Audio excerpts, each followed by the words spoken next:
Luke chapter 22.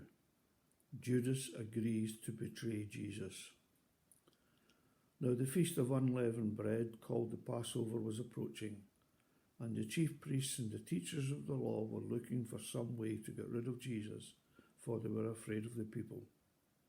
Then Satan entered Judas, called Iscariot, one of the 12. And Judas went to the chief priests and the officers of the temple guard and discussed with them how he might betray Jesus. They were delighted and agreed to give him money. He consented and watched for an opportunity to hand Jesus over to them when no crowd was present. The Last Supper. Then came the day of unleavened bread, on which the Passover lamb had to be sacrificed. Jesus sent Peter and John, saying, "Go and make preparations for us to eat the Passover." "Where do you want us to prepare it?" they asked. He replied, "As you enter the city, a man carrying a jar of water will meet you. Follow him to the house he enters, and say to the owner of the house, 'The teacher asks, where is the guest room where I might eat the Passover with my disciples?' He will show you a large upper room, all furnished. Make preparations there." They left and found things just as Jesus had told them, so they prepared the Passover.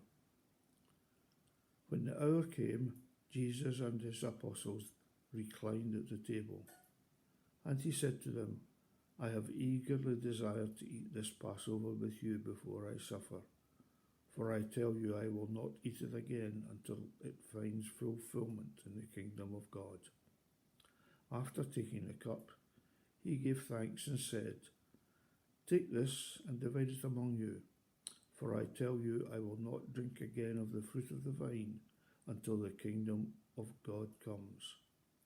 And he took bread and gave thanks and broke it, and gave it to them, saying, "This is my body given for you. Do this in remembrance of me." In the same way, after the supper, he took the cup, saying, "This cup is a new covenant in my blood, which is poured out for you. But the hand of him who is going to betray me is with mine on the table. The Son of Man will go as it has been decreed, but woe to that man who betrays him." They began to question among themselves which of them it might be who would do this. Also a dispute arose among them as to which was considered to be the greatest. Jesus said to them, "The kings of the Gentiles lord it over them, and those who exercise authority over them call themselves benefactors. But you are not to be like that. Instead, the greatest among you shall be like the youngest, and the one who rules like the one who serves.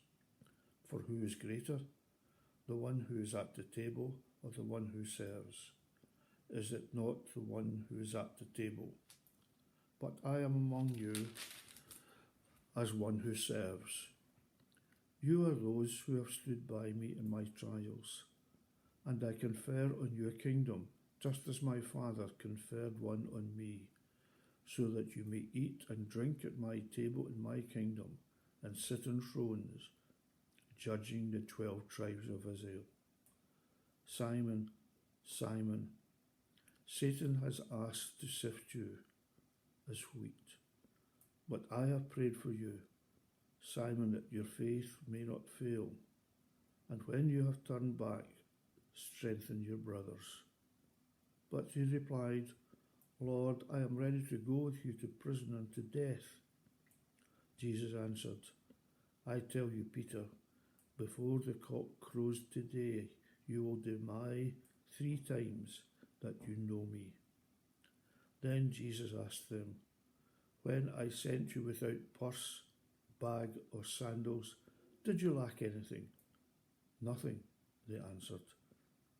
He said to them, "But now it is you have a purse and also a bag.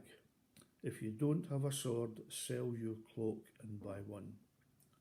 It is written, and he was numbered with the transgressors. And I tell you that this must be fulfilled in me. Yes, what is written about me is reaching its fulfillment.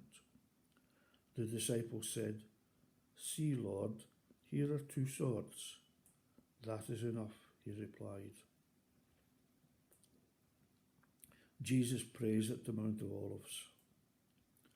Jesus went out as usual to the Mount of Olives, and his disciples followed him. On reaching the place, he said to them, Pray that you will not fall into temptation.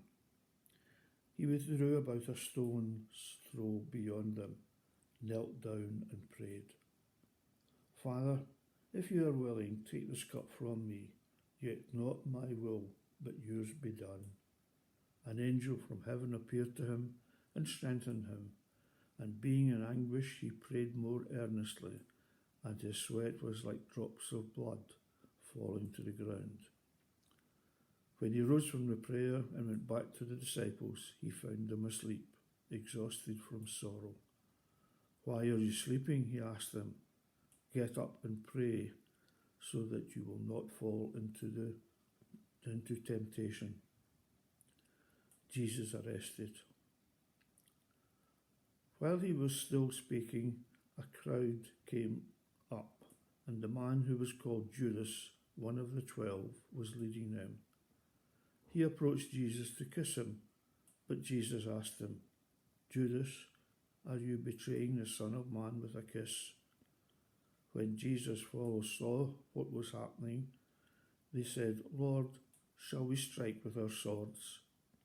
And one of them struck the servant of the high priest, cutting off his right ear.